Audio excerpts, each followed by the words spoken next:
எத்தனை பேருக்கு பிரதரை தெரியும்? பிரதர் டியூப் சொல்லுங்க, வாய்ப்பு சொல்லுங்க. எனக்கு ரொம்ப நாள் ஆச்சு வாயில் அந்த வார்த்தை வர்றதுக்கு. டியூப் மறந்து போகும்.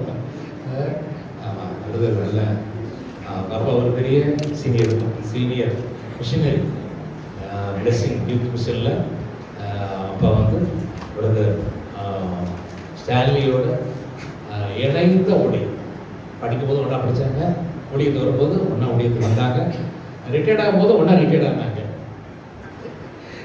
நல்ல ஒரு டிரான்ஸ்லேட் அப்போ ஒரு பிரதர் ஸ்டான்லிக்கு அவருடைய இங்கிலீஷுக்கு பேசக்கூடிய சரியான தமிழ் அர்த்தத்தை கொடுக்கக்கூடிய ஒருத்தர் தான் அது பிரதர் தான். அந்த பிரதருக்கு தவிர, அவங்க அப்பாவை தவிர வேறு யாரும் அவருக்கு டிரான்ஸ்லேட் பண்ணவங்களுக்கு தவறுகள் நிறையா இருந்துச்சு. அந்த அளவுக்கு பிரதர் அவர் 2 பேரும் இணையாக பேசுவாங்க. அதே அபிஷேகம், ஏன்னா அதே வல்லமையோடு பேசுவாங்க. அவருடைய சங்கதாங்க இவங்களும் அப்பாவை போலவே சில வரும்போது பேசிட்டோம். 17 வயசுல பிரசங்கம் பண்ணாங்க.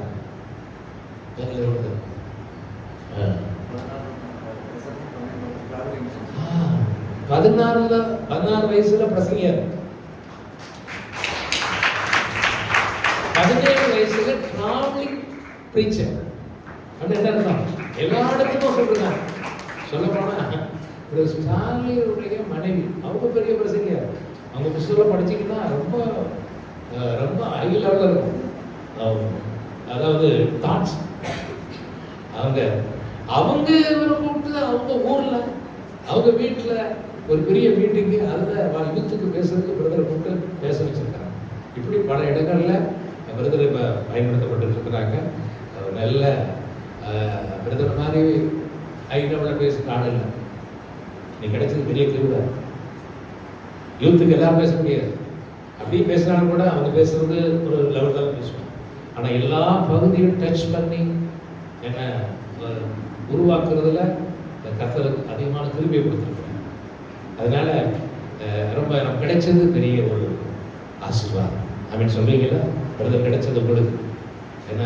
அதனால இதை பயன்படுத்திக்கிங்க. அவங்க கொடுக்குற வார்த்தைகள் என்ன உங்களுக்கு ஆசீர்வாதமாக இருக்கும். விசுவாசிங்க, ஏற்றுக்கொள்ளுங்க. அவரை நீங்கள் ஏற்றுக்கொள்வது தான் அவர் கொடுக்குற கடன். நீங்கள் வசனத்தை ரிசீவ் பண்ணுறது தான் நீங்கள் அவர் கொடுக்குற கடன். அதனால வார்த்தைக்கு கர்த்தருக்கு ஸ்தோத்திரம்.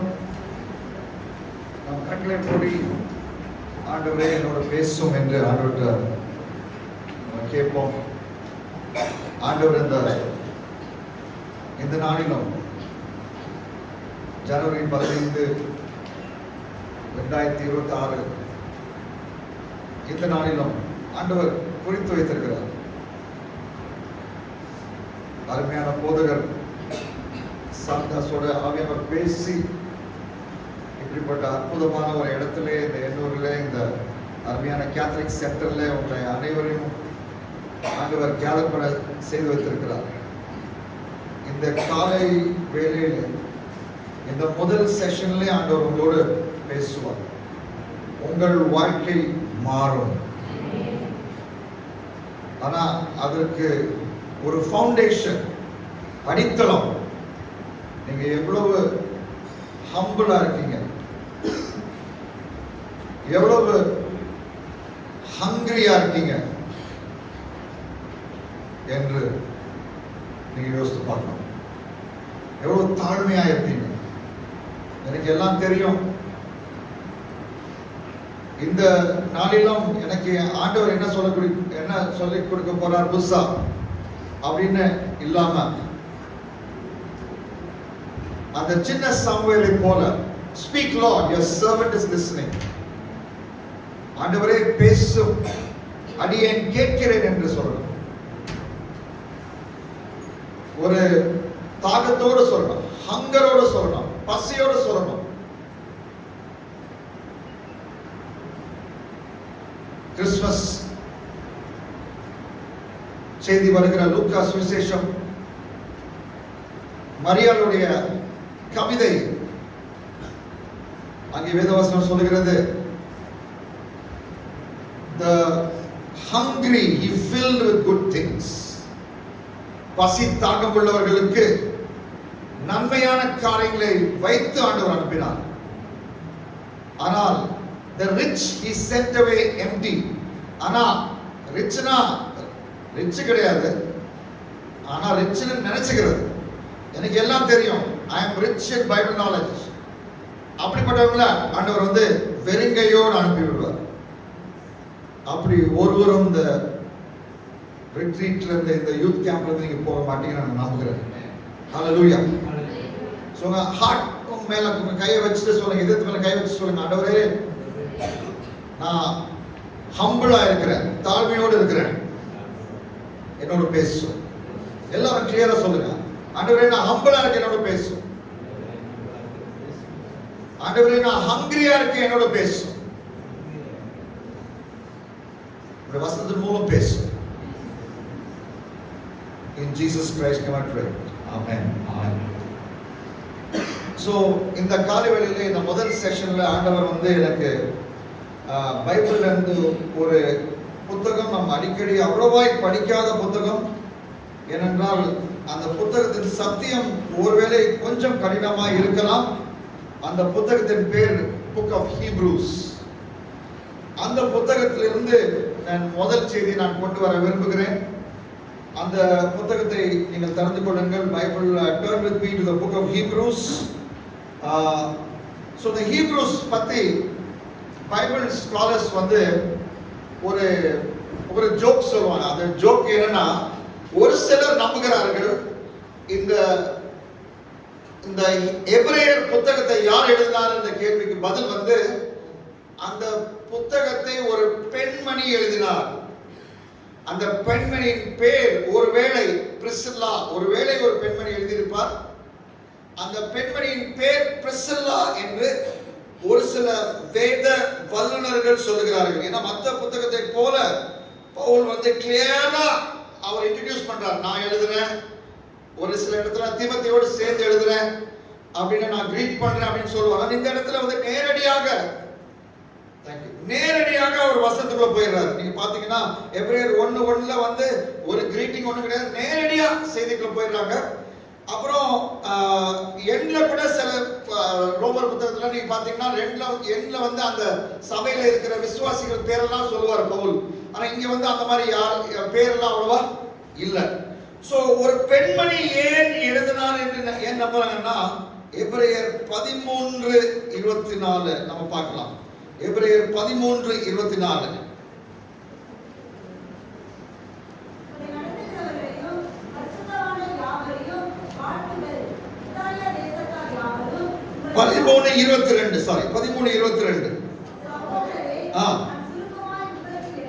நான் சுருக்கமாய் உங்களுக்கு எழுதின இந்த புத்திமதி. அவங்க என்ன சொல்றாங்கன்னா, நான் சுருக்கமா உங்களுக்கு ஒரு புத்திமதி எழுதினேன். நான் எவ்வளவு சுருக்கம் பார்த்தேன், ஆனா 13 அதிகாரம் இருக்குது. அது வந்து ஒரு பெண் பேசுற போல தான் இருக்குது. ஏன்னா நானும் என்னுடைய மனைவி அப்படிதான். நான் வந்து நான் மீட்டிங்லாம் முடிச்சுட்டு போய் என்கிட்ட கேட்பாங்க, என் மனைவி மீட்டிங் எப்படி இருந்துச்சு, நல்லா இருந்துச்சு அப்படின்னு ஒரே சென்டென்ஸ்ல முடிச்சிருவேன். ஆனா அவ ஏதாவது ஒரு மீட்டிங்ல போய் பேசிட்டு வந்தான்னா, காலையில அந்த மீட்டிங் பத்தி பேசினா லஞ்ச் வரைக்கும் அந்த மீட்டிங் பத்தி பேசுவோம். ஏன்னா அப்படி ஆண்டவர் உருவாக்கிறார். நம்முடைய பெண்கள் அதை பத்தி நம்ம சிரிக்கலாம், கேலி செய்யலாம், ஆனா அவங்கள வந்து அப்படி உருவாக்கி இருக்கிறார். அவங்க 13 அதிகாரம் பேசி இருக்கிறாங்க வசனம், ஆனா சுருக்கமா பேசுறேன்னு சொல்றாங்க. அப்படின்னு ஒரு நம்ம நகைச்சுவையா எடுத்துக்கலாம். ஆனா ஒரு இது வந்து வேத வசனம். பெண் எழுதினாங்களோ, ஆண் எழுதினாங்களோ, பவுல் எழுதினாரோ, பிரிஸ்கில்லா எழுதினாரோ, பர்னபா எழுதினாங்களோ, லூக்கா பவுலோட சேர்ந்து எழுதினாரோ, அப்போலோஸ் எழுதினாரோ, யாரெல்லாம் இருந்தாலும் இது வந்து தேவனுடைய வார்த்தை. இந்த காலவெளியிலே இந்த புத்தகத்திலிருந்து ஆண்டவர் உங்களுக்கு ஒரு செய்தியை கொடுக்கிறார். இந்த புத்தகத்திலே ஒரு முக்கியமான ஒரு பதம் இருக்கிறது. அது எபிரேயர் 2:3. எபிரேயர் 2:3 நம்ம வாசித்து பார்க்கலாமா?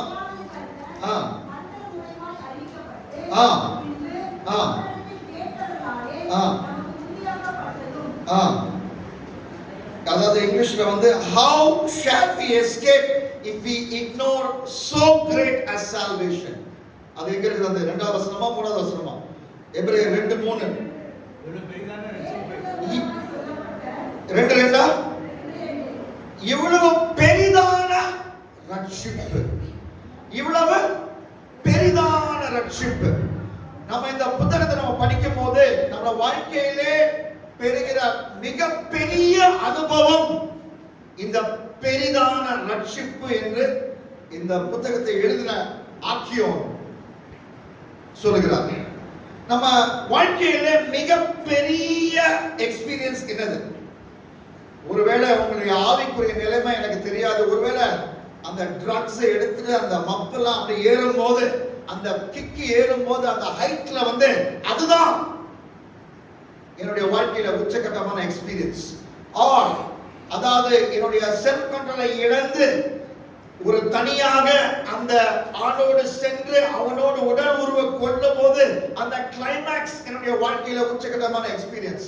இப்படிப்பட்ட உலக பிரகாரமான உச்சக்கட்ட எக்ஸ்பீரியன்ஸ் வந்து ஒரு பலூன் போல பெருசாகி உடைஞ்சு போய் பஞ்சர் ஆகி பிளாட் டயர் ஆகிடும்.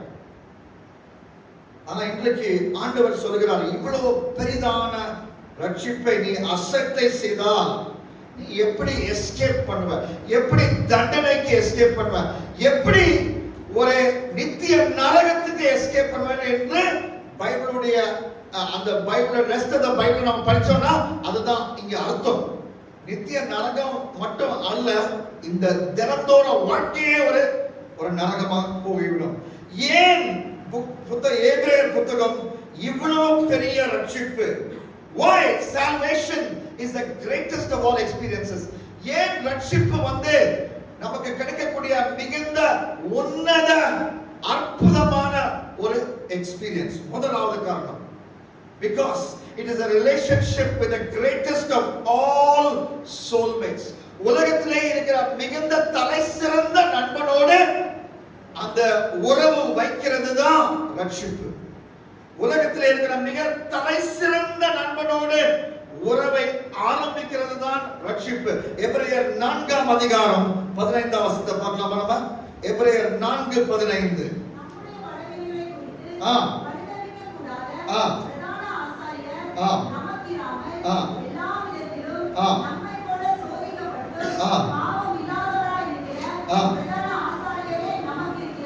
நம்ம ஃப்ரெண்ட்ஸ்னாலே நம்ம என்ன நினைக்கிறோம்? நம்ம அப்பா அம்மா நம்மளை புரிஞ்சுக்க மாட்டாங்க, நம்ம உடன்பிறப்பு கூட சில சமயம் நம்மளை புரிஞ்சுக்க மாட்டாங்க, நம்ம ஃப்ரெண்ட்ஸ் நம்மளை புரிஞ்சுப்பாங்க அப்படின்னு நம்ம நினைக்கிறோம்.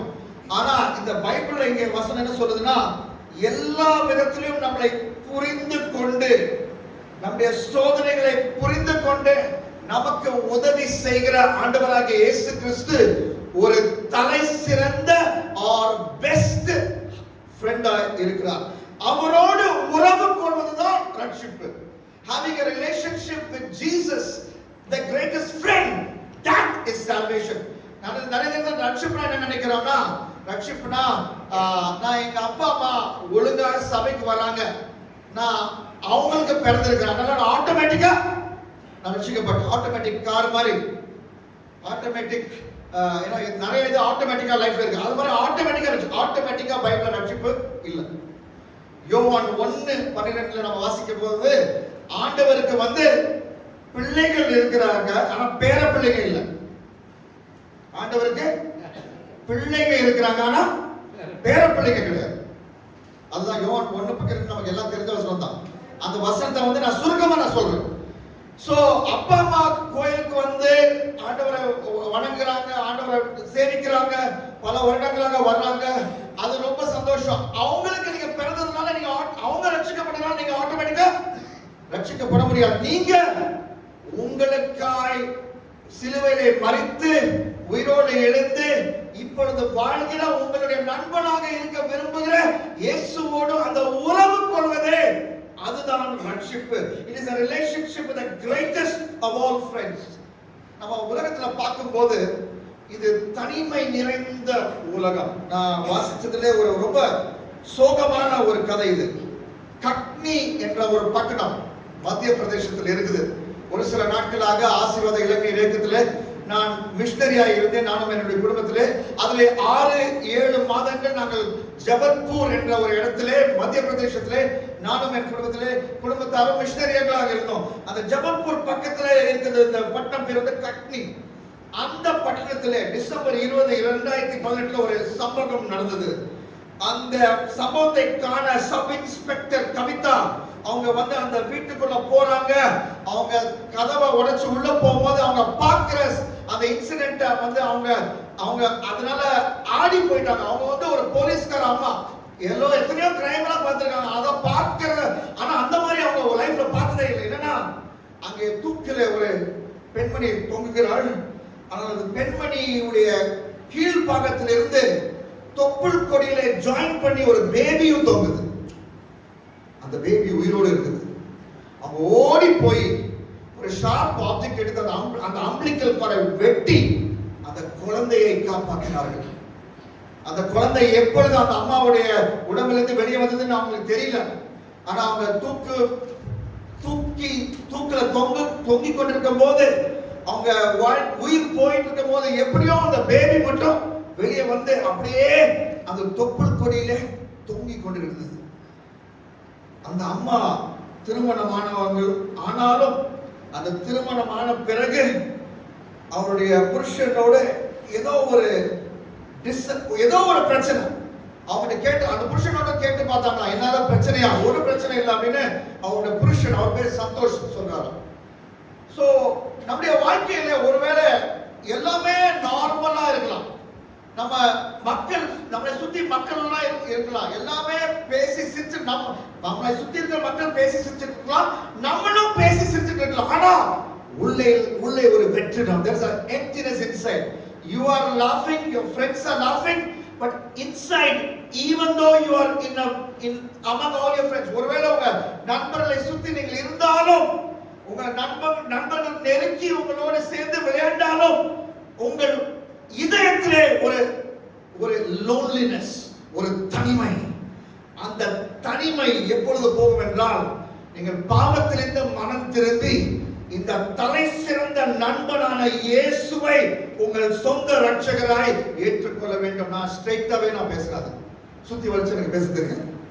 நீதிமொழிகள் 18:24 வருஷம் பார்த்தா பைபிள்ல வந்து இயேசுவுக்கு ஒரு தலை சிறந்த ஒரு பேர். அந்த பைபிள்ல எல்லா புத்தகமும் இயேசுவை குறித்து பேசுகிறது. பழைய ஏற்பாட்டில் இருக்கிற 39 புத்தகங்களும் இயேசுவை வந்து மறைமுகமாக இயேசுவை குறித்து பேசுகிறது.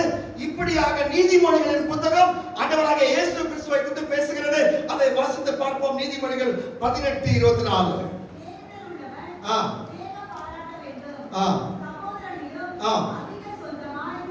சகோதரனிலும் அதிக சொந்தமாய் ஒருவர் உண்டு. அது யாரு? இயேசு. சகோதரனிலும் அதிக சொந்தமாய், அதாவது உங்களை பார்த்தார்னா ஆண்டவராக இயேசு கிறிஸ்து கட்டி பிடிச்சு உங்களோட நெருங்கி வரக்கூடிய ஆண்டவர் அவர்.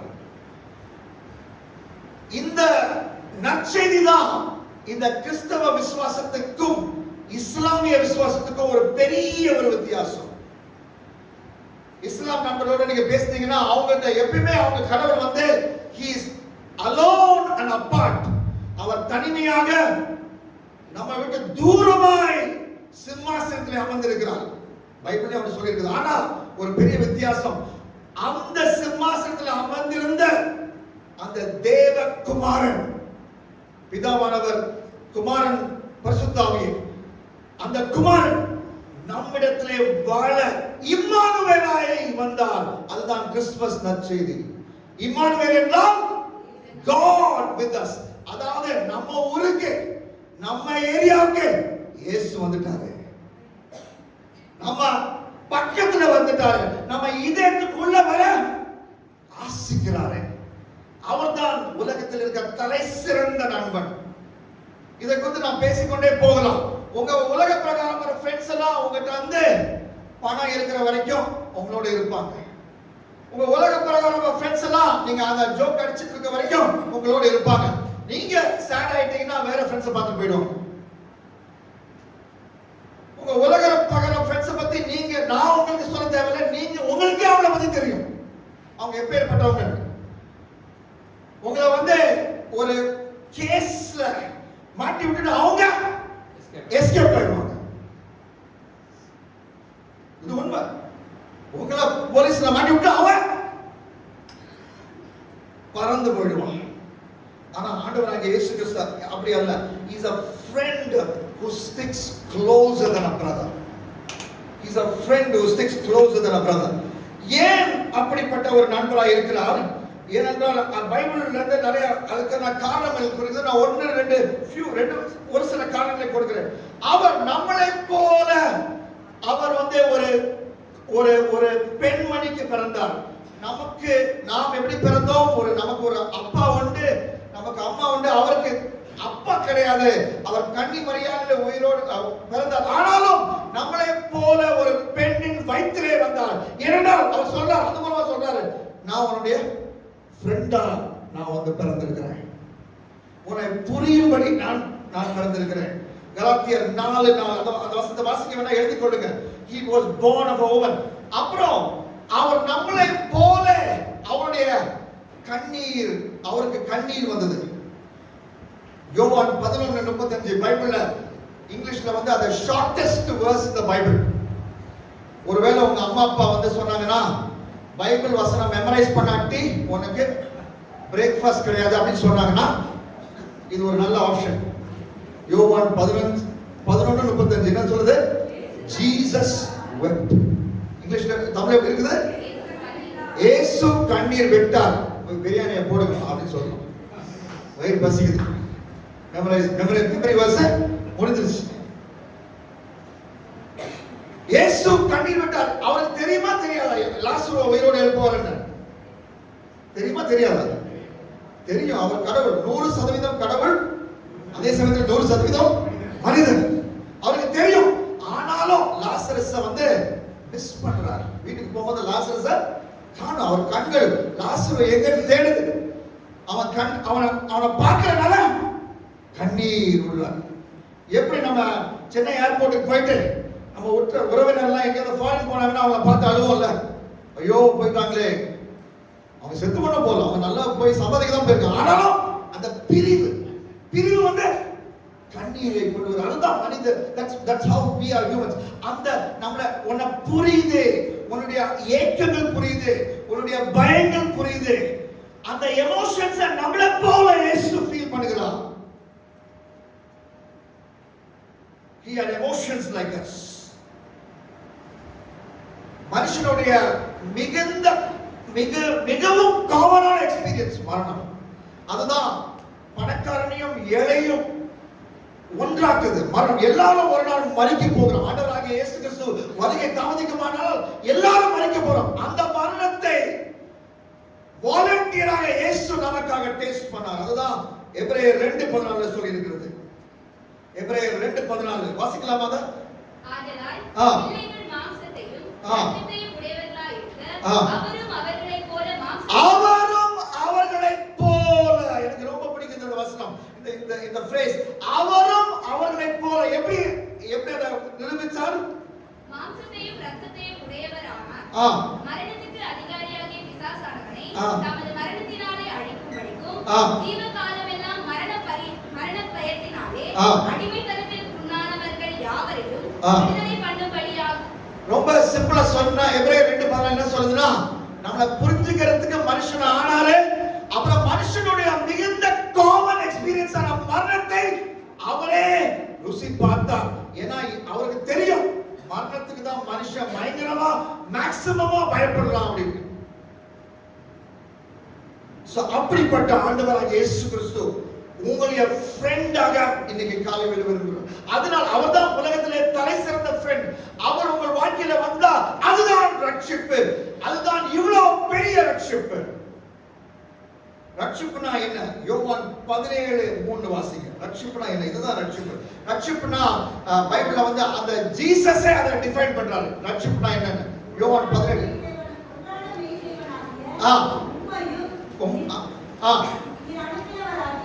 நீர் அனுப்புகிறாகிய இயேசு கிறிஸ்துவையும் அறிவதே நித்திய ஜீவன். நித்திய ஜீவன். ரட்சிப்புனா என்னது?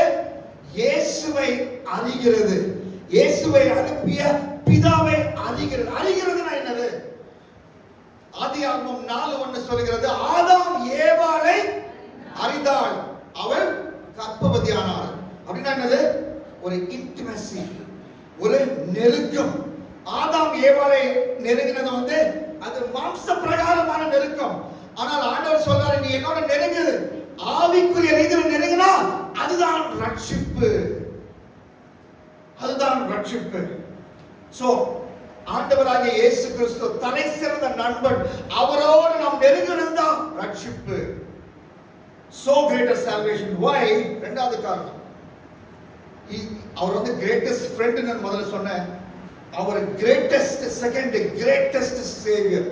அவரை போல ரட்சகர் இந்த உலகத்திலே இல்லவே இல்லை.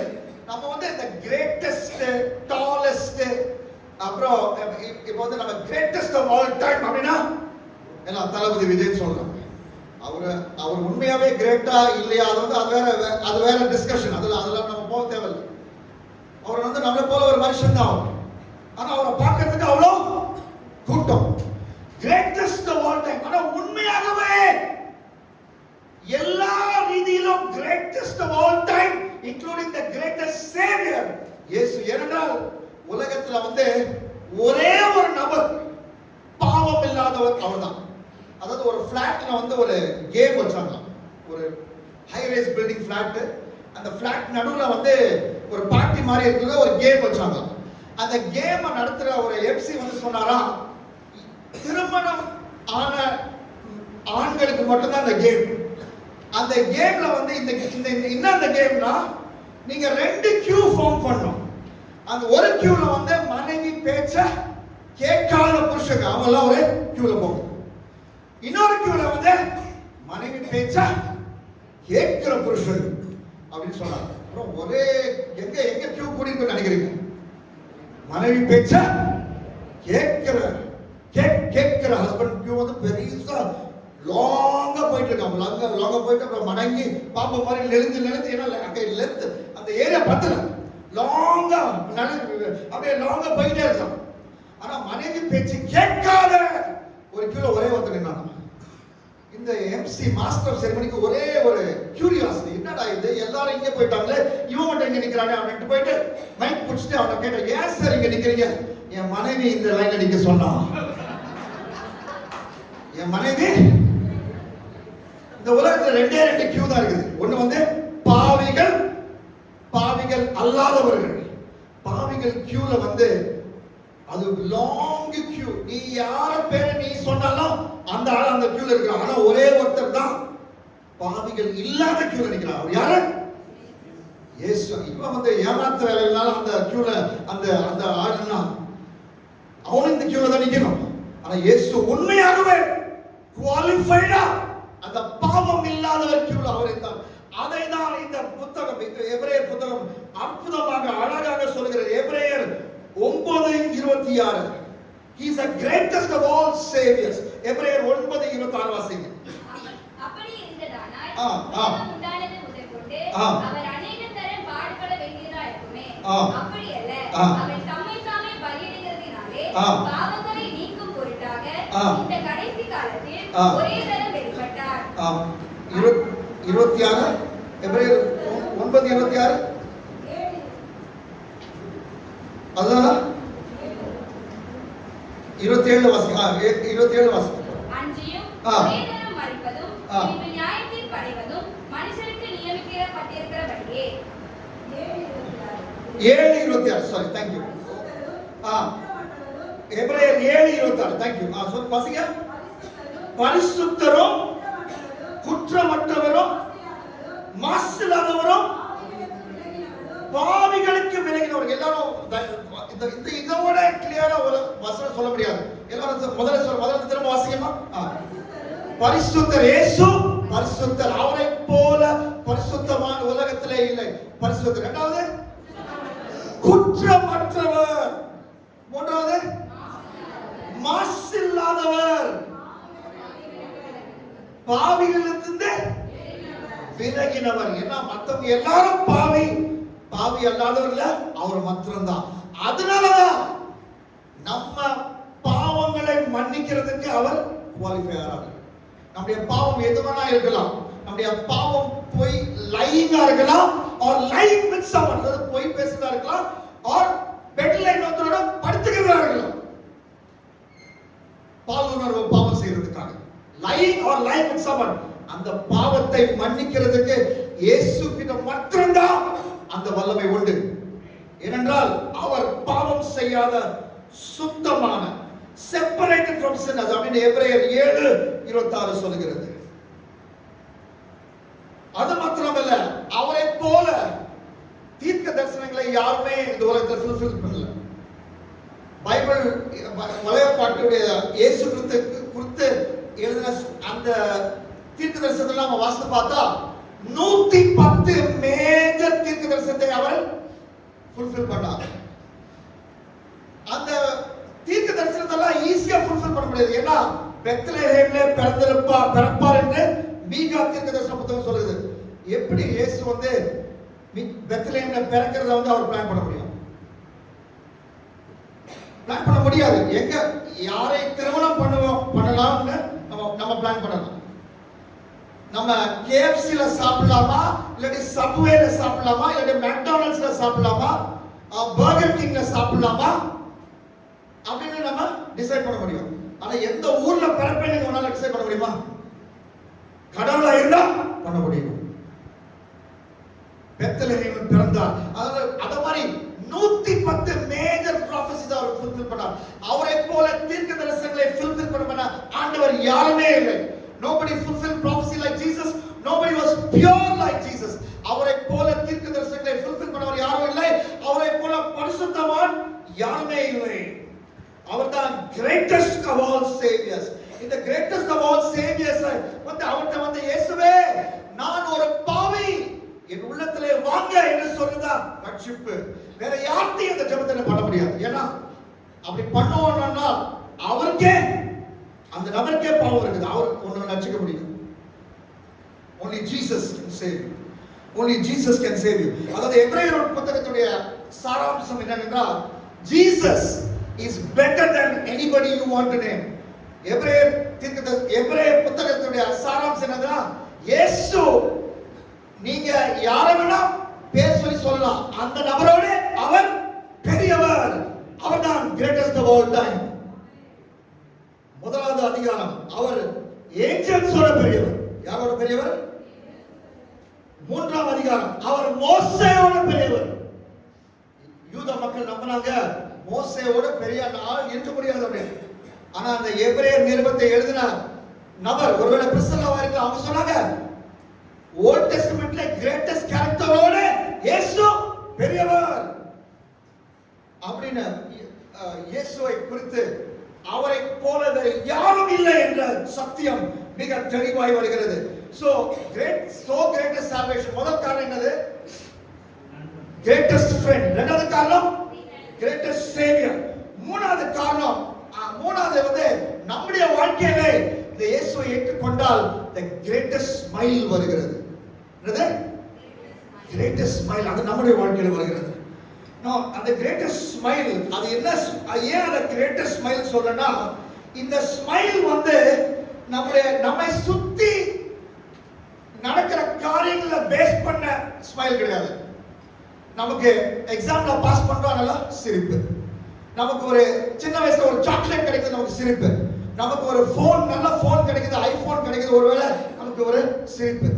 ஆனால் இந்த சிரிப்பு மாறிவிடும்.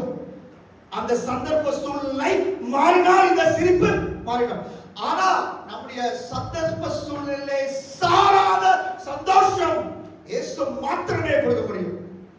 அந்த ட்ரக் ஹை, அந்த ஆல்கஹால் ஹை, அந்த செக்ஸ் ஹை, என்ன ஹையோ என்ன கிக்கோ, அந்த கிக் எல்லாம் வந்து ஒரு நொடியில் ஒரு சில நொடிகள் போயிடும். அதுதான் எபிரேயர் புத்தகம் சொல்லுது. எபிரேயர் 11:25. எபிரேயர் 11:25 வாசி. அநித்தியமான பாவ சந்தோஷம். அப்படின்னா பாவத்துல சந்தோஷம் இருக்குது, ஆனா அது அநித்தியமானது. பாவத்துல சந்தோஷம் இருக்குது, ஆனா அநித்தியமானது. சிற்றின்ப மோகம் சீக்கிரம் போகும், பேரின்ப நாதா நீர் போதாதா அப்படின்னு பக்தர் பாடினார். சிற்றின்ப மோகம் சீக்கிரம் போகும். அந்த சிச்சுவேஷன் நல்லா இருந்தா இருக்கும். ஆனா அந்த சுச்சுவேஷன் மாறினா போயிடும். ஒரு முறை என்னை வந்து 2010ஆம் ஆண்டுல ஒரு ஸ்தாபனம், அதாவது என்னுடைய படிப்புக்கு நான் வந்து ஒரு மிஷனரியுடைய மகன், பாஸ்டர் சொன்னது போல அந்த என்னுடைய படிப்புக்கு ஹெல்ப் பண்ண ஒரு ஆர்கனைசேஷன், அது அமெரிக்காவில் ஹெட் குவார்ட்டர்ஸ். அவங்க வந்து அமெரிக்காவில் ஒரு கான்ஃபரன்ஸ் நாங்கள் நடத்துகிறோம். அந்த கான்ஃபரன்ஸ்ல வந்து நீங்க வந்து உங்க சாட்சியை கொடுக்கணும், உங்க ஒரு சில வேதவசனங்கள் நீங்க சொல்லணும் அப்படின்ட்டு என்னை வந்து அங்க கான்ஃபரன்ஸ்க்கு அழைத்தாங்க.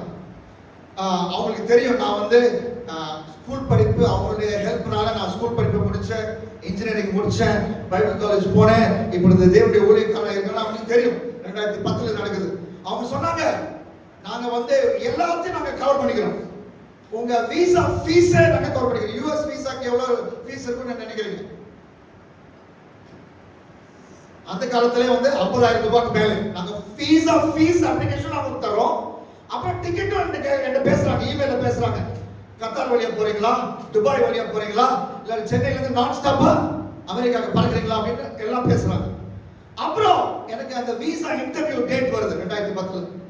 நான் போறேன், அந்த விசாக்காரன் ஏதோ கேட்குறான், நான் உண்மையா பதில் சொல்றேன், உங்களுக்கு விசா கிடையாது அப்படின்ட்டு என்ன வீட்டுக்கு அனுப்பிச்சிட்டேன்.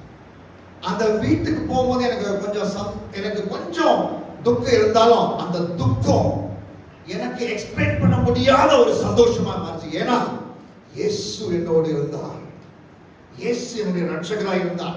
என்னுடைய சூழ்நிலை நான் நினைத்தது போல, என்னுடைய ட்ரீம் போல போகலனாலும் இயேசு அந்த சிச்சுவேஷனால அஃபெக்ட் பண்ணாத அந்த சந்தோஷத்தை, சிச்சுவேஷனால அஃபெக்ட் பண்ணாத அந்த சந்தோஷத்தை, சமாதானத்தை இயேசு எனக்கு தந்தார். அந்த பிக் ஸ்மைலை குறித்து தான் நான் பேசுறேன். அந்த பிக் ஸ்மைல் இயேசு மாத்திரம் தான் உங்களுக்கு கொடுக்க முடியும். அந்த பிக் ஸ்மைலை இந்த உண்மையான ரட்சிப்பு உங்களுக்கு இன்ட்ரோடியூஸ் பண்ணும். லூக்கா 1ஆம் அதிகாரம் 44-45 பார்க்கும்போது, இது கிறிஸ்மஸ் பக்கத்தில் வரதுனால கிறிஸ்மஸ் டைம்ல இதை படிப்போம். அதுவும் யாராவது அதை பத்தி பிரசங்கம் பண்ணா அதை பத்தி தெரியும், மற்றபடி இந்த வசனத்தை வந்து மறந்துடுறோம். ஆனா இந்த வசனம் லூக்கா 1:44 வந்து நம்ம வந்து கிறிஸ்மஸ் டைம்ல மட்டும் இல்ல, அனுதினமும் every day, every hour, every second நினைக்கணும். ஏன்னா இது முக்கியமான சத்தியம். என்ன சத்தியம்னா, இந்த கதையை முதல்ல சொல்லிடுறேன். நீங்க பைபிளை பாருங்க, லூக்கா 1:44. 2 பிரெக்னன்ட் லேடிஸ் மீட் பண்றாங்க. யார் மீட் பண்றாங்க? ஓகே, அவங்க வயிறு வந்து என்ன மாதிரி இருக்குது? என் வயிறு பாக்குறீங்களா? என்ன மாதிரி? ஒரு பிரெக்னன்ட் லேடி பேர் என்னது? எலிசபெத். இன்னொரு பிரெக்னன்ட் லேடி பேரு மரியாள். எலிசபெத் வயித்துல யார் இருக்கிறது? யோவான் ஸ்நானகன். மரியாள் வயித்துல யார் இருக்கிறது? இயேசு. 2 அம்மா வயிறும் மீட் பண்ணுது. ஆனா எலிசபெத் வயிறுல இருக்கிற யோவான் ஸ்நானகன் வந்து துள்ளி குதிக்கிறான், சந்தோஷத்துல குதிக்கிறான். ஏன்னா ரொம்ப பக்கத்துல, ஆனா வயித்துல தான் இருக்கிறார். ஆனா பக்கத்துல வந்து யார் இருக்கிறார்? உலகத்திலே அவரை போல சந்தோஷம் கொடுக்கக்கூடிய நபர் யாருமே இல்லை. அம்மா வயித்துல இருந்தாலும் யோவான் ஸ்நானகனுக்கு அவ்வளவு சந்தோஷத்தை கொடுக்கிறார். அவர்தான் இயேசு கிறிஸ்து. அந்த இயேசு கிறிஸ்துவை தான் உன்னிடத்தில் பிரசங்கிக்கிறேன் அருமையான வாலிப தம்பி. அந்த இயேசு கிறிஸ்துவை தான் உன்னிடத்தில் பிரசங்கிக்கிறேன் அருமையான வாலிப தங்கச்சி. அந்த இயேசு கிறிஸ்து இன்றைக்கும் அந்த வித்தியாசமான சந்தோஷத்தை, அந்த ட்ரக்ஸ், ஆல்கஹால், செக்ஸ், காசிப், என்ன நானா நீங்க சொல்லிக்கலாம், ஃபோன் அடிக்ஷன், என்ன அடிக்ஷன்ல அந்த கொடுக்கக்கூடிய அந்த சந்தோஷத்தை இந்த இயேசு உங்கள் வாழ்க்கையில தரக்கூடியவர், அவரால் மட்டும் தர முடியும். அந்த பிக் ஸ்மைல். சோ முதலாவது ரட்சிப்பு. ஏன் நீ இவ்வளவு பெரிய இவ்வளவு சோ கிரேட் சர்வீஸ்? ஏன் முதலாவது காரணம் கிரேட்டஸ்ட். இரண்டாவது காரணம் கிரேட்டஸ்ட். மூணாவது காரணம் the greatest smile. நான்காவது காரணம் greatest sorrow. greatest sorrow. இந்த ரட்சிப்பை நம்ம நிராகரிச்சா நம்ம நினைச்சுக்கிறோம், என்னடா நம்ம நினைச்ச மாதிரி இந்த பொண்ணு வந்து இன்னைக்கு வந்து பஸ் ஸ்டாண்டுக்கு வரலையே அப்படின்னு ரொம்ப சேடா இருக்கிறோம். இந்த சேட்னஸ் தான் ஜிஜுபி, உண்மை இல்லை. இந்த சேட்னஸ் குறித்து பைபிள் சொல்லுது. என்ன சேட்னஸ்னா, நரகத்துல போய் எரிவோமே. ஏன் எரிவோம்னா நம்ம நல்லவங்களா இல்லைனாலும் எரிய மாட்டோம். இயேசு ஒரே ரட்சகர், அவரை நிராகரித்தோமே, மீண்டும் மீண்டும் அவரை நிராகரித்து இயேசு வேண்டாம் இயேசு வேண்டாம் என்று வார்த்தையிலும் வாழ்க்கையிலும் சொன்னோமே, அதோடைய ஏன்னுதான் அந்த நரகம். அந்த நரகத்தில் இருக்கிற சாட்னஸ் போல உலகத்துல இன்னும் நீங்க அந்த சாட்னஸ் எந்த சாட்னஸும் எக்ஸ்பீரியன்ஸ் பண்ணல. நான் பயன்படுத்துறதுக்காக சொல்லல, வேதத்துல இருக்குது அதனால சொல்றேன். இதை நம்ம கேட்க மாட்டோம். யூடியூப்ல பாப்புலரா இருக்கவங்க இதை பத்தி பேச மாட்டாங்க. ஏன்னா பேசினாங்களா வியூஸ்லாம் வராது, பேசினாங்களா சர்ச்சில் ஆட்கள் வர மாட்டாங்க. ஆனா பைபிள் இருக்குது.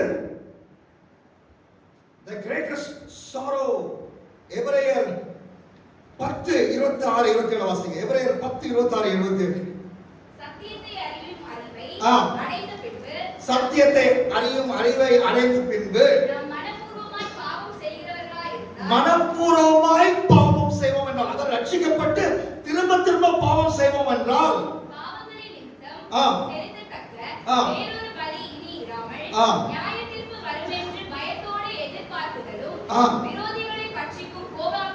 விரோதிகளை பட்சிக்கும் கோபாக்கினை வருகிறது.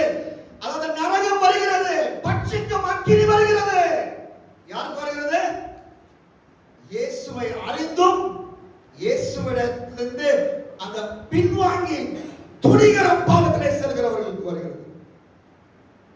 டெலிபரன்ஸ், துணிகர பாவம்.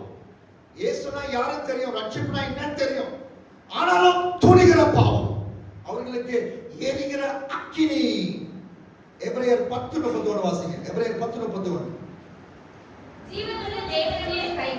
ஜீவனுள்ள தேவனுடைய கைகளிலே விழுகிறது, பயங்கரமா இருக்கும். அதனால என்னன்னா, நீங்க அவர் அந்த கடைசி நியாயத்திற்கு பிறகு அவர்கள் உங்களை கைகளிலே எடுத்து, அவருக்கு வேற ஆப்ஷனே இல்லை, அந்த அக்கினி கந்தகமான அந்த நரகத்துக்கு அவர் அனுப்புவார். அது அவருக்கு விருப்பம் இல்லை. அதனாலதான் அந்த நரகத்துக்கு போற வழியில ஒரு பிளாக்க போட்டார். என்ன பிளாக்? சிலுவை. நீ அந்த சிலுவை மேல ஜம்ப் பண்ணினாதான் அங்க போய் நரகத்துல லேண்ட் பண்ண. இந்த சிலுவை வேலி போட்டார், அந்த சிலுவை வேலி போட்டார். ஆனா அந்த சிலுவை வேண்டாம். சிலுவைட்ட போய் மனம் திரும்பி, இயேசுவே நான் பாவி, என்னை மன்னியும், என்னை உன்னுடைய ரத்தத்தினாலே கழுவும் என்று நீ சொன்னா நீ நரகத்துக்கு கட்டாயம் போக மாட்ட. இயேசுவே உம்முடைய சிலுவை சுமந்து, என்னுடைய சிலுவை உம்முடைய சிலுவை சுமந்து உமக்கு பின்னாக நான் வருகிறேன் என்று சொன்னா அந்த நரகத்துக்கு நீ போக மாட்ட. So greatest salvation அப்படினா முதலாவது காரணம் greatest friend, இரண்டாவது greatest savior, மூணாவது greatest man, நாலாவது greatest sorrow, அஞ்சாவது இந்த ரட்சிப்பை பெறுகிறதுக்கு you should show greatest swiftness. இந்த ரட்சிப்பை பெறுகிறதுக்கு நீ மிக வேகமாய் ஓட வேணும். அதாவது காலையில எந்திரிச்சு அம்மா சொல்றாங்க போய் பால் வாங்கிட்டு வா அப்படின்றாங்க. சோ உங்க அம்மா மேல உங்களுக்கு கோவம், ஏன் தூக்கத்துல இருந்து எங்க அம்மா என்ன எழுப்புனாங்க அப்படின்ட்டு மெதுவா பால் வாங்கறதுக்கு போறாங்க. என்னுடைய மகன்கிட்ட சொன்னா அவன் சொல்றான் நம்ம ஸ்விக்கி பண்ணிடலாம் அப்படின்றான். அவன் என்ன சொல்றான், எதுக்கு பால் கடை கொண்டு நம்ம ஸ்விக்கி ஜொமேட்டோ பண்ணிடலாம் அப்படின்றான். நம்ம உலக இந்த ரட்சிப்பை பெறுது நம்ம எப்படி போகணும்? வேகமாய் போகணும், அதி வேகமாய் போகணும். ஏனென்றால் வேதம் சொல்லுகிறது, எபிரேயர் புத்தகம் சொல்லுகிறது, இது திரும்ப திரும்ப சொல்லுகிறது. எபிரேயர் 3:7 வாசிங்க. எபிரேயர் 3:7.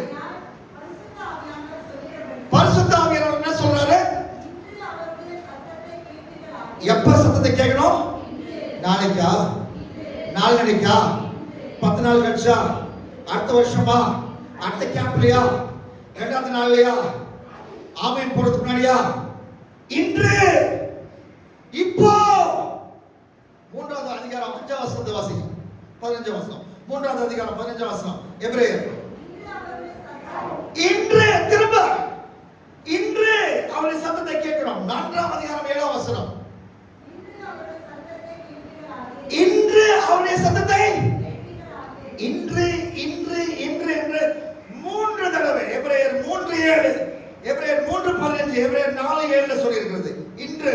அப்புறம் எபிரேயர் 6:18 வாசிக்கலாம். எபிரேயர் 6:18, எபிரேயர் 6:18 கேட்க. நம்பிக்கையை பற்றிக் கொள்ளும்படி அடைக்கலமாய் ஓடி வந்து அடைக்கல நமக்கு முன் வைக்கப்பட்ட என்ன இருக்கு?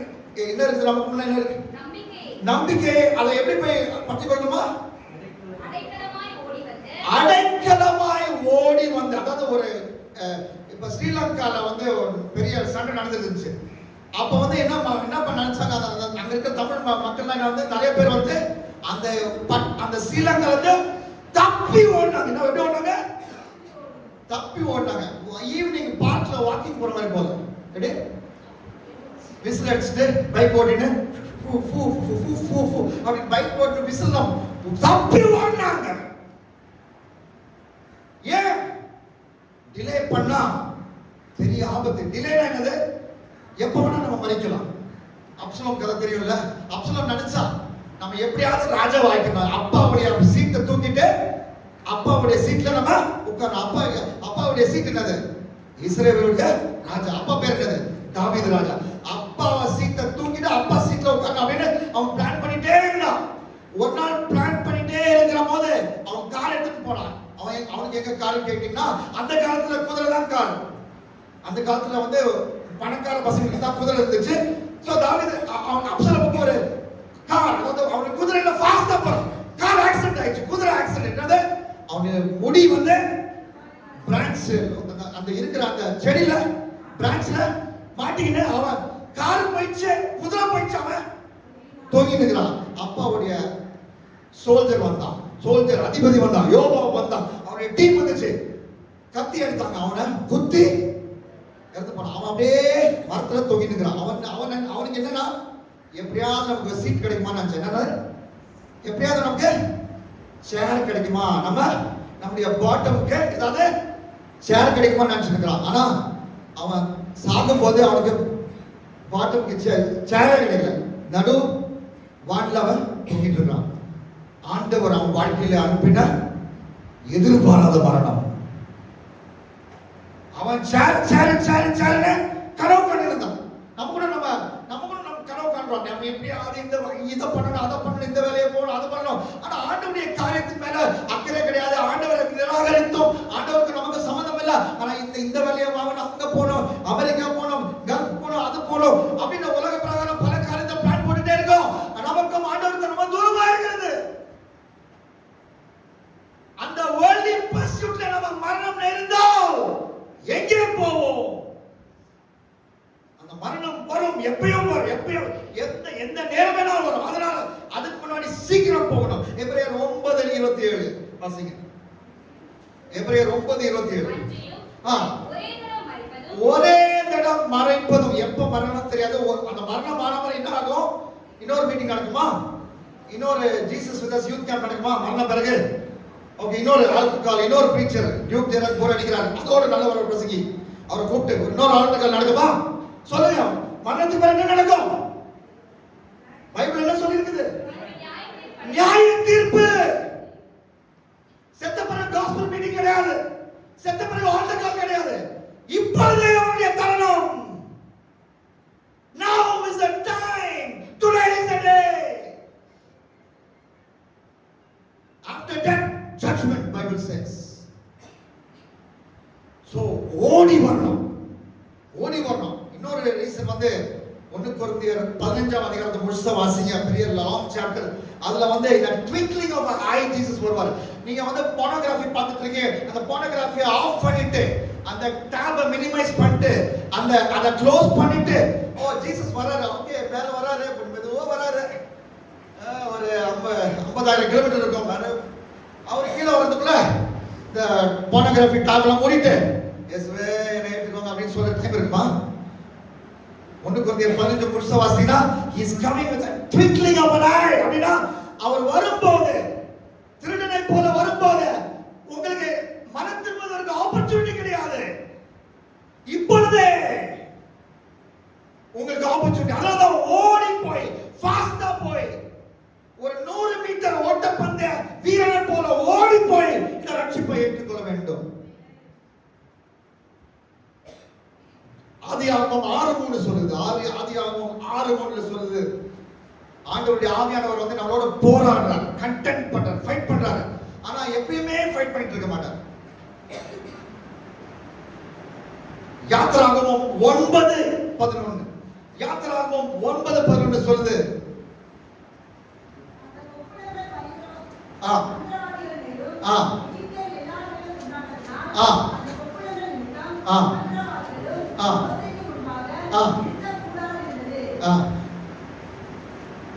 அங்கே பார்வோனுடைய மனது 12 ஓகே 9:12 ஓகே பண்ண வாசிங்க.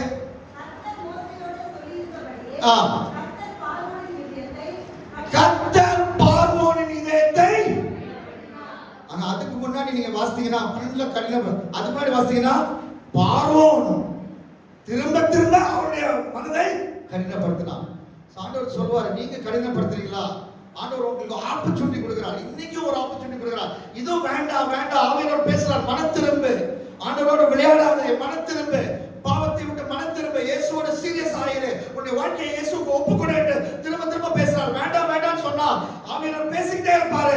அப்புறம் ஆண்டவர் பேசாமல் போனால் உங்கள் இதயம் ஹார்ட் ஆயிடும். அதுக்கப்புறம் மனம் திரும்ப முடியாது. அதுதான் பார்வோனுக்கு ஆயிடுச்சு. முதல் அற்புதத்துக்கு பிறகு ஆண்டவர் பேசுறாரு, அவன் இதயத்தை கடினப்படுத்துகிறான். இரண்டாவது அற்புதம் அப்படிதான், மூன்றாவது அற்புதமும் கடினப்படுத்துகிறான், நான்காவது, அஞ்சாவது, பிறகு ஆறாவது ஆண்டவரே அவனுடைய ஹார்ட்டை கடினப்படுத்துகிறான். ஒரு டேஞ்சரஸ். ஏன்னா ஆண்டவர் நிறைய சான்ஸ் கொடுத்துட்டார். இன்னைக்கு ஒரு சான்ஸ் கொடுக்கிறார். அந்த சான்ஸ் முடிஞ்சதுக்கு முன்னாடி இயேசுவே என்னுடைய இந்த முழு லைஃப், என்னுடைய முழு இதயத்தை, என் வாழ்க்கையுடைய எல்லா ஏரியாவும் உங்களுக்கு நான் தருகிறேன் அப்படின்னு சொல்லணும். கிரேட்டஸ்ட் ஃப்ரெண்ட், ஏன் சோ கிரேட்டஸ்ட் சால்வேஷன் சொல்லுங்க. Greatest friend, greatest Xavier, third greatest smile, fourth, fifth greatest swiftness.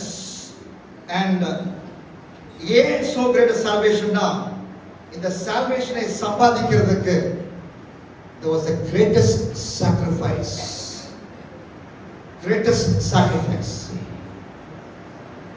முதலாவது மாநாடான்னு தெரியல, இரண்டாவது மாநாடான்னு தெரியல, தளபதி விஜய் இப்படி ஒரு ஸ்பீச் கொடுத்தாரு. என்னுடைய வாழ்க்கையின் உச்சத்தை, அந்த மூவி இதுல உச்சத்தை, அந்த ஊதியத்தை விட்டுட்டு வந்து உங்களுக்காக நான் வந்து பாலிடிக்ஸ்ல இறங்கியிருக்கேன். வந்து நல்லது காரியம் செஞ்சா நல்லது, அதை பத்தி நம்ம பேச வேண்டாம், அதை பத்தி பேச நம்ம வரல. ஆனா இந்த சாக்ரிஃபைஸ் எல்லாம் நத்திங் கம்பேர்ட் டு அரசியல்வாதிகள், சினிமா நட்சத்திரங்கள், அவங்க செய்கிற சாக்ரிஃபைஸ் எல்லாம் நத்திங் கம்பேர்ட் டு ஆண்டவராகிய இயேசு கிறிஸ்து, உலகத்தை படைத்த ஆண்டவர். அந்த க்ளோரி எல்லாம் சைடுல எடுத்து வச்சுட்டு, ஒரு கன்னி மரியாள் வயிற்றுல வந்து அங்கே வளர்ந்து அவளுடைய வயிற்றிலிருந்து வெளியே வந்து உலகத்தை கமாண்ட் பண்ணுகிற ஆண்டவர், சர்வ அதிகாரம் படைத்த ஆண்டவர், ஒரு தாயுடைய கண்ட்ரோல்ல அவங்க தாய் தூக்குறாங்க, அவர் அழுகிறாரு, அவர் அம்மாட்ட பால் குடிக்கிறார். அதாவது அவர் வந்து தன்னைத்தானே தாழ்த்தி உங்களுக்காய் தியாகம் பண்ணினால், அந்த தியாகத்தின் உச்சக்கட்டம் கடவுள் வந்து மறிக்க முடியாது. ஏன்னா எப்பயுமே இருக்கிறவர் தான் கடவுள். ஆனா உங்களுக்கும் எங்களுக்கும் ரட்சிப்பு உண்டாகும் பிறகு ஆண்டவரே தன்னுடைய ஜீவனை தியாகமாய் பலி கொடுத்தார். அந்த சத்தியத்தை எபிரேயர் புத்தகம் சொல்லுகிறது, வேதம் சொல்லுகிறது. எபிரேயர் 7:27 வாசிங்க. எபிரேயர் 7:27. எபிரேயர் 7:27.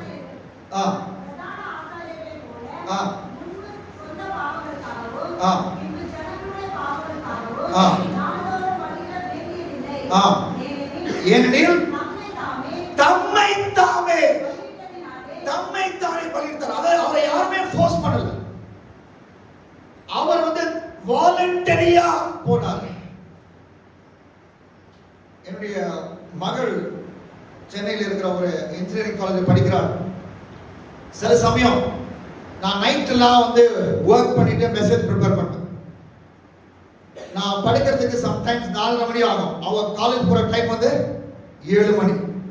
நான் அவருக்கு ஒரு வாட்ஸ்அப் மெசேஜ் போட்டு பண்ணுவேன், டாடி வந்து 4:30 மணி வரைக்கும் ஒர்க் பண்ணேன், ஆனால் உன்னை மெயின் ரோட்டில் ட்ராப் பண்ணுறதுக்கு நீ வந்து டாடியை டாடி எழுப்புவேன், உன்னை வந்து எழுப்பி உன்னை ட்ராப் பண்ணிட்டு நான் வந்து திரும்ப நான் வந்து படுத்து தூங்குறேன். இது வந்து ஒரு சாதாரண ஆவரேஜ் தகப்பன் தன்னுடைய மகளுக்கு செய்ய வேண்டிய ஒரு சிறிய சாக்ரிஃபைஸ். இதெல்லாம் நத்திங். ஆனா உலகத்தை படைத்த ஆண்டவர் நமக்காய் மரணத்தை அவர் தாமே மரணத்தை எடுத்து, ஏனென்றால் அந்த மரணத்தின் மூலமாக தான் ரட்சிப்பு. அவர் வந்து தேவன் வந்து அவருக்கு அவர் ஆவியானவர், அவருக்கு வந்து மாம்சம் கிடையாது. அதனாலதான் கன்னிமரியார் வயிற்றில் அவர் வந்தார்.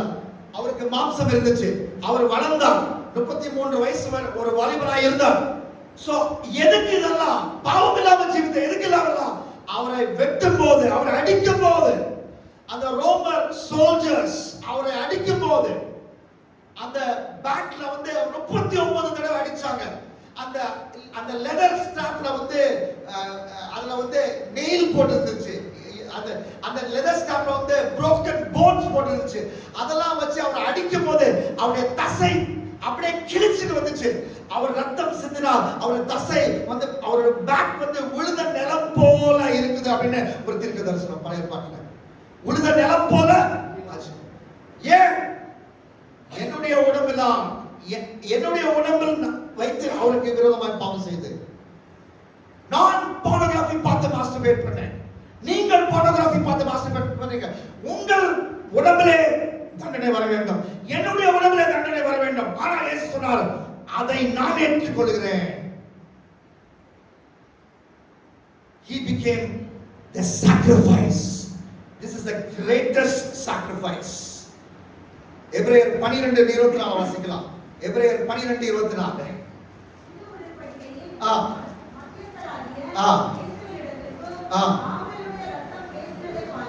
ஆபேலுடைய ரத்தத்தை பார்க்கிறோம், இயேசுவின் ரத்தம். ஓகே, சத்தமா பேசுகிற ஆபேலுடைய ரத்தம் வந்து ஆபேல் மரித்து போனான். அவன் வந்து ஒரு சாக்ரிஃபிஷியல் டெத் தான். அவன் வந்து பெரிய பெரிய பாவம் செய்யறான், ஆனா அவன் ஒரு பாவி தான். ஆனா இயேசுவின் ரத்தம் வந்து ஆபேலுடைய ரத்தம் வந்து பெருசா சத்தமா பேசுது. ஏன்? இயேசு ஒரு பாவம் செய்யாமல் மரித்தார். நம்ம எல்லாரும் நம்முடைய பாவத்துக்காக மரிக்க வேண்டும், ஆனால் இயேசு மரித்தது நம்முடைய பாவத்துக்காக அவர் மரித்தார்.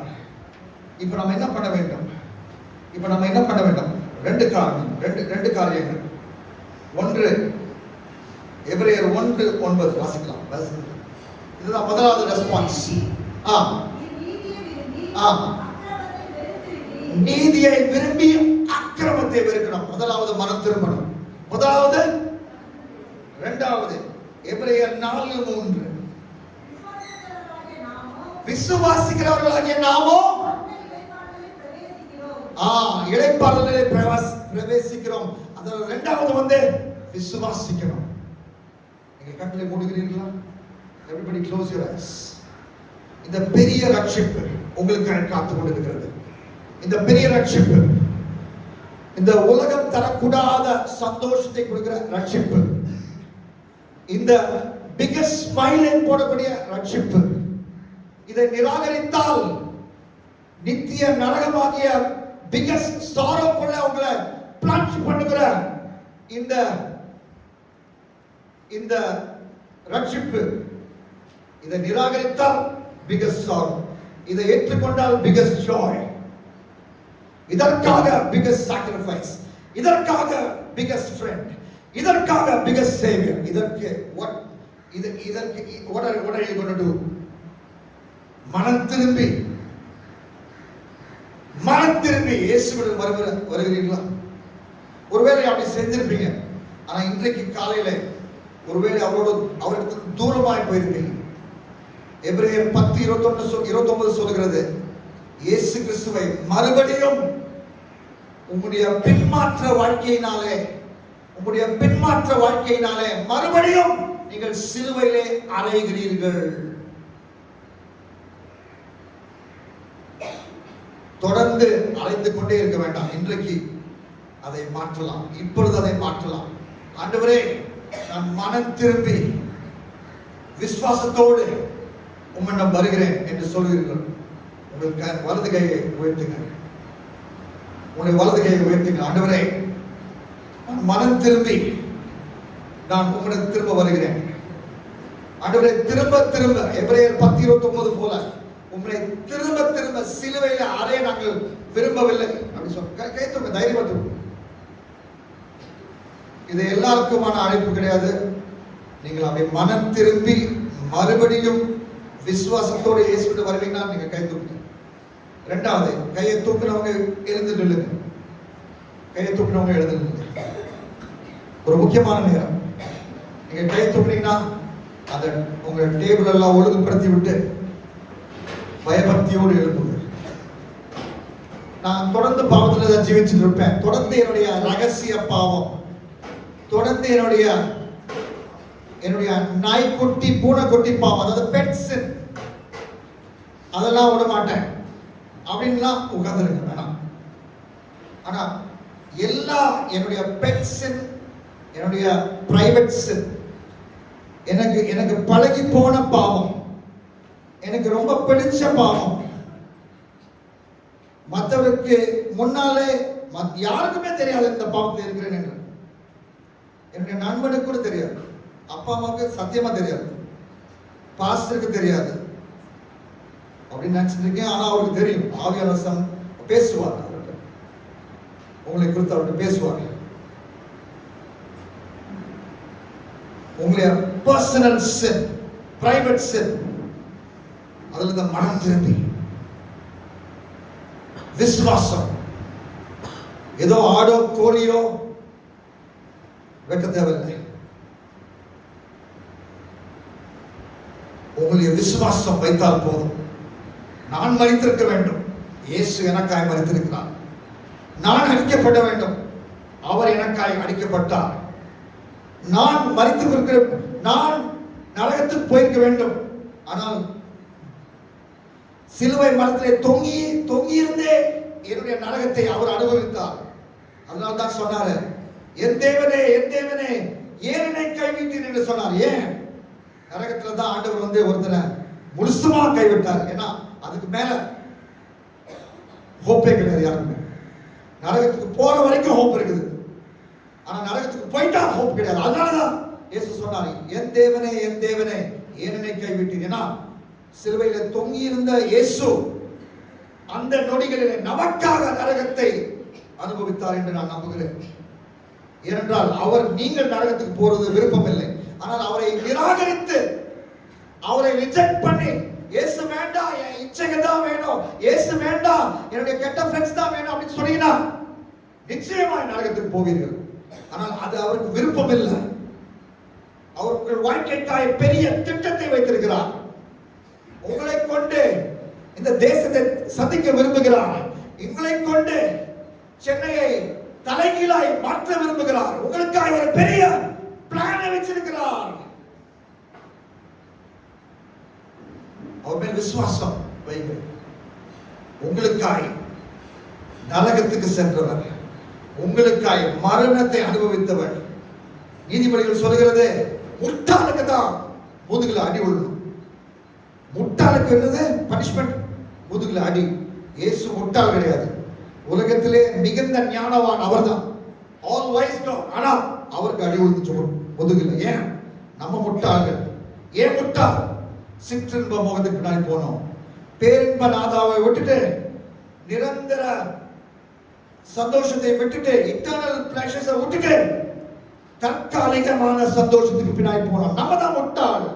கவர்மெண்ட் ஜாப் வேணாம்னு சொல்லிட்டு டெம்பரரி ஜாப் போனோம். நம்ம தான் முட்டாள். சிற்றின்ப மோகத்துக்கு பின்னாடி போனோம், பேரின்ப நாதாவை வேணாம்னு சொல்லிட்டு. ஆனா பனிஷ்மெண்ட் யார் மேல இருந்துச்சு? இயேசு மேல வந்துச்சு. நமக்கு வந்திருக்கிற பனிஷ்மெண்ட். நம்ம தான் முட்டாள், நான் தான் முட்டாள், நீங்கள் தான் முட்டாள். அவர் உங்களுடைய பனிஷ்மெண்ட் அவர் ஏற்றுக்கொண்டார். ஆண்டவரே, எனக்காய் மரித்தீரே, எனக்காய் சிலுவையிலே தொங்கினீரே, என்னுடைய கரங்கள் அந்த சிகரெட்டை பிடித்தது, என்னுடைய கரங்கள் அந்த ட்ரக்கை பெடல் பண்ணுச்சு, அந்த ட்ரக்கை வித்துச்சு, என்னுடைய கால்கள் போகக்கூடிய அந்த இடத்துக்கு போச்சு. அந்த வீட்டிலே அந்த பெண் தனிமையா இருக்கிறாள் என்று தெரியும், ஆனாலும் அந்த அறைக்கு சென்று கதவை அடைத்தேன். அந்த பெண்ணுடைய புருஷன் அங்கே இல்லை, அங்க போகக்கூடாது. என்னுடைய கால்கள் சென்றது, என்னுடைய கால்கள் அடிக்கப்பட வேண்டும். ஆனால் இயேசு சொன்னார், உன்னை நான் நேசிக்கிறேன் மகனே, உன்னுடைய பனிஷ்மெண்டை என்னுடைய கால்களில் ஏற்றுக்கொள்கிறேன். இன்றைக்கு மனம் திரும்பி என் மேல் விசுவாசம் வைத்து என்று வருவாயோ, உடனடியாய் வருவாயோ என்று ஆண்டவர் கேட்கிறார்.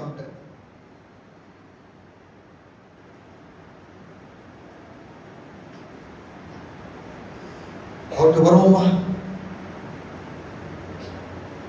கண்களின் இச்சை, அந்த பாவத்துக்காக இயேசு மரித்தார். அவரை முள்முடி சூட்டி, அந்த முள்முடி சூட்டின அவர் தலையை அடித்தார்கள், ராடினால அடித்தார்கள். பைபிள் ஸ்காலர் சொன்னாங்க, அந்த முள்முடி குத்தி அவர் கண்ணுக்கு வெளியே வந்துச்சான். அவர் தலை மேல கிரீடம், முள்முடி கிரீடம், அதை போட்டு அடிச்சாங்க. அந்த அந்த அந்த ஷார்ப் இது வந்து அவருடைய தலையை குத்தி கண் வெளியே வந்திருக்கு. ஏனென்றால் நாம் பான் பார்க்கிற ஜெனரேஷன். பான் பார்க்கலன்னா கூட சும்மா ரீல் ஷார்ட் ஜெனரேஷன். வேலை இருக்குது, படிப்பு இருக்குது, பைபிள் படிக்கல, ஜெபம் பண்ணல, சர்ச் சர்வீஸ் ஆரம்பிச்சிருச்சு, ஆனாலும் ரீல் பார்க்கலாம். நம்முடைய கண்கள் பாவத்துக்காக அவர் கண்களிலே பனிஷ்மென்ட் நமக்காக. இதை குறித்து நான் முழு நாளும் பேசக்கூடும். அவ்வளவு பிக் சாக்ரிஃபைஸ், அப்படிப்பட்ட தியாகம் நமக்காக. நான்காவது, நீங்க முழங்கால் போட்டு ஆண்டவருடைய சமூகத்தில் முழங்கால் போட்டு, ஆண்டவரே அப்படின்ட்டு நீங்க ஒரு முழங்கால் போட்டு ஒரு சில நிமிடம் ஆண்டவர்கிட்ட நம்ம ஜெபம் பண்ணலாம். முதல் செஷன் தான், ஆனாலும் நம்ம முழங்கால் போட்டு ஆண்டவருடைய சமூகத்தில் நீங்க, ஆண்டவரே என்னை அர்ப்பணிக்கிறேன், ஆண்டவரே இந்த விளையாட்டுத்தனமான கிறிஸ்தவம் போதும், இந்த மாயமானமான கிறிஸ்தவம் போதும். the greatest sorrow நான் நரகம் சொன்னேன். ஆனா ஆண்டவரே இயேசு என்ன சொல்ல தெரியுமா? அந்த பரிசேயரை பார்த்து சொன்னார், மத்தேயு 23ஆம் அதிகாரத்தில் பரிசேயரை பார்த்து சொன்னார், you snakes, you brood of vipers, how will you escape being condemned to hell? விரியன் பாம்பு குட்டிகளே என்று பரிசேயரை பார்த்து சொன்னார். மாய்மாலக்காரரை பார்த்து விரியன் பாம்பு குட்டிகளே சொன்னார், தண்டனைக்கு, நரக தண்டனைக்கு எப்படி தப்பித்துக் கொள்வீர்கள்? சபைக்கு வரும்போது ஒரு மாதிரி இருக்கும், ஆனா மண்டே டு சாட்டர்டே வேற மாதிரி இருக்கும். அந்த மாய்மால வாழ்க்கை பை சொல்லுவோம், ஏனால் அது நம்மளை அந்த நரகத்துக்கு கொண்டு போயிருக்கிறோம். ஆனால் அது அங்கே போவதற்கு, அங்கே நம்ம செல்வதற்கு ஆண்டவருக்கு நம்ம விருப்பம் இல்லை. அதனாலதான் நமக்கு சிலுவையிலே மரித்திருக்கிறார். ஆண்டவரே என்னை மன்னிங்க, ஆண்டவரே அந்த மாய்மாலத்தை மன்னிங்க, ஆண்டவரே அந்த பிடிவாதத்தை மன்னிங்க, ஆண்டவரே. ஒரு சில காரியங்கள் பிடிவாதமாய் பிடித்துக் கொண்டிருக்கிறோம். அந்த அவிசுவாச வாலிபனோடு கள்ள வாட்ஸ்அப் தொடர்பு, அவிசுவாசியான வாலிபனோட கள்ள வாட்ஸ்அப் தொடர்பு, மெசேஜ் அனுப்பிச்சிட்டு மெசேஜை டிலீட் பண்றது. அந்த பாவத்தை எவ்வளவோ புத்திமதி சொல்லியும் அந்த பாவத்தை விட மனசில்லை. இன்றைக்கு மனம் திரும்பு அருமை சகோதரியே, இன்றைக்கு மனம் திரும்பு. உன்னுடைய இதயத்தை இயேசுவிடம் கொடு.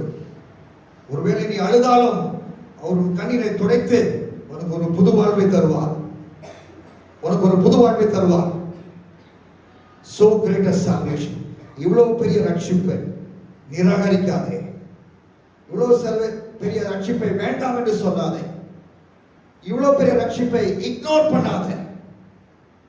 ஆண்டவரே அந்த ரட்சிப்பு இலவசமான ரட்சிப்பு, இயேசு கல்வாரி சிலுவையிலே சென்று எனக்காய் சம்பாதித்த இலவச ரட்சிப்பை நான் ஏற்றுக்கொள்கிறேன் ஆண்டவரே அப்படின்னு சொல்லு. ஆண்டவரே என்னை மன்னியும், ஆண்டவரே என்னை கழுவும், ஆண்டவரே என்னை சுத்திகரியும் என்று சொல்லு. இயேசு கிறிஸ்துவின் ரத்தம் சகல பாவத்தையும் நம்மை நீக்கி சுத்திகரிக்கும். இயேசுவே, அந்த கல்வாரி ரத்தத்தினாலே என்னை சுத்திகரியும் என்று பயத்திறந்து சொல்லுங்க, தைரியமா சொல்லுங்க. என்னுடைய மனதளவிலே செய்த பாவம், என்னுடைய இச்சைகள், என்னுடைய பெருமைகள், என்னுடைய பொறாமைகள், என்னுடைய கெட்ட எண்ணங்கள் மன்னியும் ஆண்டவரே. என்னுடைய செயல் அளவிலே செய்த பாவம், விபச்சாரம், வேசித்தனம், குடிவெறி, வாயை திறந்து பொய் பேசுதல், எதுவா இருந்தாலும் ஆண்டவரே என்ன மன்னியும் ஆண்டவரே அப்படின்னு சொல்லுங்க. அவர் மன்னிப்பார். நம்முடைய கடலிலே பக்கத்திலே ஒரு அருமையான கேட்டலிக் ரிட்ரீட்ல ஆண்டுடைய சமூகத்தில் முழங்கால் போட்டிருக்கிறோம். ஆண்டவரே என்னை மன்னியும் என்று சொன்னால், மீகா 7:19 சொல்கிறது, நம்முடைய பாவங்களை அவருடைய கல்வாரி சிலுவை நிமித்தம் அந்த கடலிலே போட்டு நீங்க மீன் பிடிக்க கூடாது அப்படின்னு அவர் சொல்வார். நம்முடைய பாவத்தை எல்லாம் கழுவி கடலுடைய பாட்டம்ல போய் போட்டுருவார். எப்படி அந்த மலேசியன் ஏர்லைன் எங்கேயோ சவுத் இந்தியன் ஓஷன்ல வந்து முழுங்கி 10 வருஷமா உலகம் முழுசா அதை தேடினாலும் கிடைக்காத போல நம்முடைய பாவத்தை தேடினாலும் கிடைக்காதபடி ஆண்டவர் மாற்றுவார். அவருடைய கல்வாரி ரத்தத்துக்கு அவ்வளவு வலிமை உண்டு. நீங்க பாவத்தை தேடினா கூட கிடைக்காதபடிக்கு அவ்வளவு தூரமாய் உங்க வாழ்க்கையிலிருந்து தூக்கி எறிவார். அவ்வளவு அதிகமாய் உன்னை நேசிக்கிறார். அதனாலதான் ஆண்டவரோட பேசிக் கொண்டிருக்கிறார். முழுமையை ஒப்புக்கொடு. ஒருவேளை இது கடைசி தருணமா இருக்கலாம்.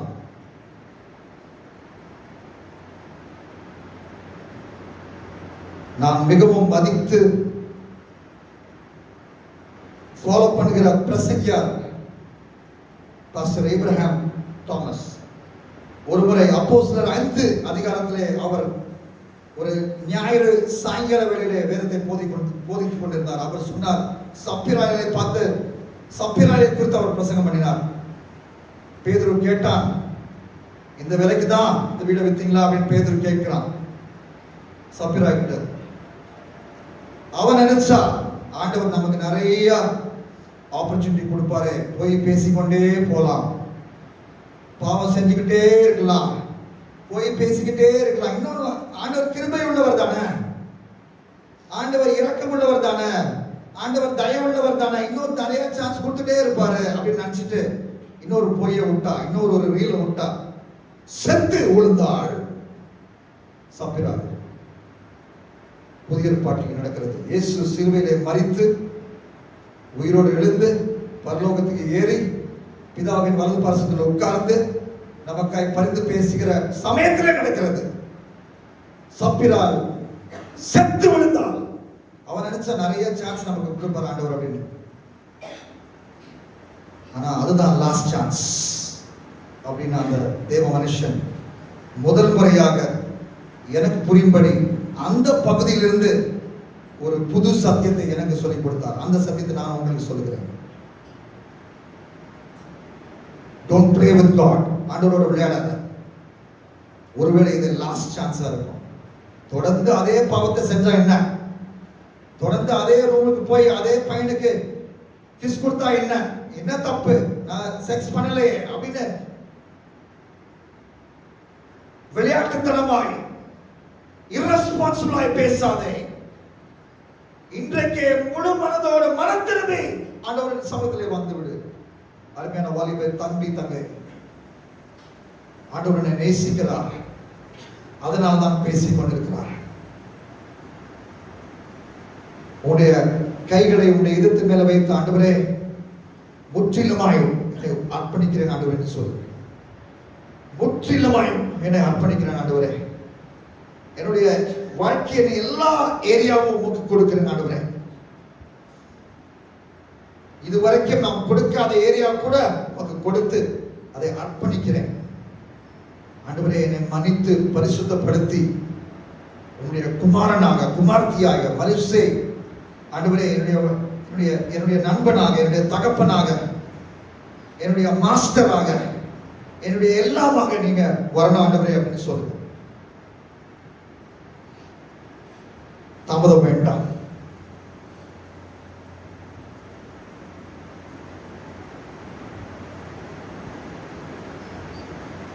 ஒரு 30 நொடிகளுக்கு பின்பாக நான் ஒரு ஜெபத்தை சொல்லுகிறேன். அதை விசுவாசத்தோடு மனம் திரும்புதல் இதயத்தோடு எனக்கு பின்னாடி ரிப்பீட் பண்ணுங்க. நான் சொல்லுகிறதை போல நீங்களும் சொல்லுங்க. இந்த ஜெபத்தை செய்துவிட்டு இந்த செஷனை நாம் முடிப்போம்.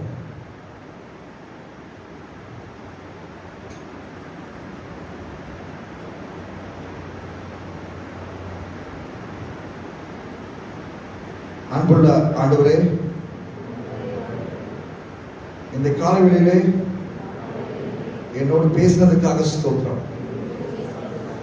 அப்பா, இது இவ்வளவு பெரிய ரட்சிப்பு. அந்த ரட்சிப்பை நான் இக்னோர் பண்ணியிருக்கிறேன். என்னை மன்னியும் ஆண்டவரே. எனக்காய் இந்த உலகத்துக்கு வந்து பாவமில்லாத ஒரு ஜீவன் வாழ்ந்து சிலுவை மரத்திலே எனக்காய் ரத்தம் சிந்தினீரே, மிக்க நன்றி. அந்த ரத்தத்தினாலே என்னுடைய சகல பாவங்களையும் மீறுதல்களையும் இப்பவே கட்டாயமாக நீங்கள் மன்னிக்கணும் ஆண்டவரே. ஆண்டவரே, இன்று முதல் நான் ஒரு புது வாழ்க்கை என்னுடைய பலத்தினாலே அல்ல, உங்களுடைய பலத்தினாலே வாழ ஆசைப்படுகிறேன். என் உள்ளத்திலே வாங்க, என் இதய கதவை திறந்து கொடுக்கிறேன். நீங்க உள்ளே வாங்க, உட்காருங்க, என்னோடு பேசுங்க, என்னுடைய நண்பனாக இருங்க, என்னுடைய தலைவனாக இருங்க. நீங்க தான் ஒரே வழி, நீங்க தான் சத்தியம், நீங்க தான் ஜீவன். இயேசுவே, உம்மை நான் அழைக்கிறேன் ஆண்டவரே. அந்த மனம் திரும்பிய திருடனை அந்த நொடியிலே ரட்சித்த ஆண்டவர் என்னையும் ரட்சியும். மனம் திரும்பல் இதயத்தோடு உம்மை நோக்கி பார்த்து இயேசுவே என்று சொல்லுகிறேன், இயேசுவே என்று சொல்லுகிறேன். எனக்கு ரட்சிப்பு ஈவாய் தருகிறதுக்காக ஸ்தோத்திரம். நன்றி ஆண்டவரே. என் பாவத்தை கழுவுறதுக்காக ஸ்தோத்திரம். இயேசுநாதன் ஜெபிக்கிறேன் பிதாவே. ஆமென். God bless you.